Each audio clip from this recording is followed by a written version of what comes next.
দর্শক আপনারা জানেন বেশ কিছুদিন থেকেই রংপুরে তাপমাত্রা ছাড়িয়ে যাচ্ছে রেকর্ড পরিমাণ। তবে রংপুর মহানগরে এই গরমে অতিষ্ঠ হয়ে পড়েছে মানুষজন। তবে প্রয়োজনের বাইরে ঘর থেকে বের হচ্ছেন না তারা।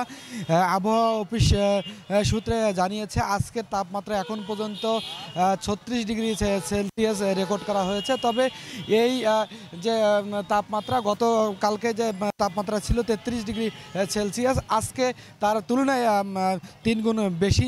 তবে আবহাওয়া অফিস সূত্রে আরও জানিয়েছে যে এই তাপমাত্রা আরও বাড়তে পারে। এই রংপুরে যারা শ্রমহীন মানুষ যারা রয়েছে তারা এই প্রয়োজনের বাইরে ঘর থেকে বের হচ্ছে না। তার ভ্যান চালক, রিক্সা চালক তারা ইতিমধ্যেই এই কর্মের অভাবে তারা কিন্তু মানবতা জীবনযাপন করছে। পাশাপাশি আরেকটা বিষয় আপনাদেরকে জানিয়ে রাখি যে এই বেশ কয়েকদিন থেকেই কিন্তু বিদ্যুতের লোডশেডিং প্রচুর পরিমাণে হচ্ছে, ফলে কিছুটা ভোগান্তিতে পড়ছে এই এলাকার মানুষজন। তবে রংপুর, আমি যে জায়গায় দাঁড়িয়ে আছি রংপুর শাপলা চত্বর, এখানে আপনারা দেখতে পাচ্ছেন যে আপনাদের ক্যামেরায় যদি আমি একটু ছবি দেখাই তাহলে আপনারা দেখতে পাচ্ছেন যে এখানে খুব কম সংখ্যক মানুষ কিন্তু এই নগরীতে চলাচল করছে। ইতিমধ্যেই কালকে যেমনটি নগরীতে মানুষজন চলাফেরা করছে, আজকে তার তুলনায় অনেকটি কম। এই তীব্র গরম থাকার কারণেই কিন্তু তারা ঘর থেকে বের হচ্ছে না, প্রয়োজনের তাগিদেই তারা বের হচ্ছেন খুব সীমিত আকারে। তবে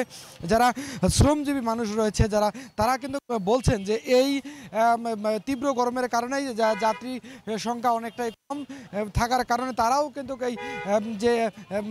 এই রিক্সা ভ্যান নিয়ে বের হবে সেটিও তেমনটা বের হচ্ছে না। তবে এই তীব্র গরমের কারণেই কিন্তু এই যারা খেটে খাওয়া শ্রমজীবী মানুষ তাদের অনেকটাই ভোগান্তিতে পড়তে হচ্ছে। পাশাপাশি যে এই রংপুর মহানগরীতে যে বিদ্যুতের লোডশেডিং প্রায় সময় বেড়ে যাচ্ছে, পাশাপাশি এই বিদ্যুতের লোডশেডিংয়ের যে অবস্থা সেটি যদি আসলে একটু পরিবর্তন হয় তাহলে হয়তো বা একটু স্বস্তিতে ফিরতে বা চলাফেরা করতে পারবে নগরের যে মানুষজন, সেটিও জানিয়েছেন। পাশাপাশি আরেকটা বিষয় আপনাদেরকে জানিয়ে রাখি যে এই তাপমাত্রা অন্যান্য জেলার তুলনায় রংপুরে অনেকটাই বেশি।